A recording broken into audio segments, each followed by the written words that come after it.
Հարգելի հայրենակիցներ, բոլորին շտապ ցանկանում էի տեղեկացնել, որ քիչ առաջ ինձ հետ կապ են հաստատել Արտուր Օսիպյանի հարազատները եւ տեղեկացրել, որ վերջինս ձերբակալվել է։ Ավելի կոնկրետ նրանք գտնվելու վայրի մասին Արտուր Օսիպյանի որևէ տվյալ չունեն, հեռախոսները անջատված են, իսկ Facebook-յան էջն էլ, որտեղ վերջինս եւ մանավանդ վերջերս ակտիվորեն քննադատում է Նիկոլ Փաշինյանին, ընդհանրապես հեռացվել է համացանցից։ Հիշեցնում եմ, որ այսօր միջադեպ է տեղի ունեցել Արտուր Օսիպյանի եւ Նիկոլ Փաշինյանի միջեւ, որտեղ Արտուր Օսիպյանը այսօր Արաբկիր վարչական շրջանում ակտիվորեն քննադատել է Նիկոլ Փաշինյանին, որից հետո նրան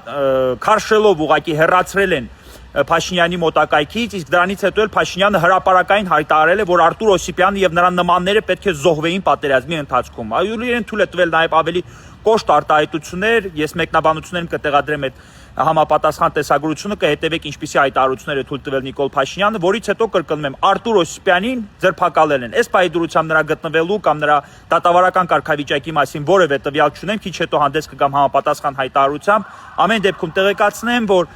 նրա հեռախոսները անջատված են, Facebook-յան էջը ընդհանրապես հեռացված համացանցից, իսկ հարազատներն էլ նրա գտնվելու վայրի մասին որևէ տվյալ չունեն։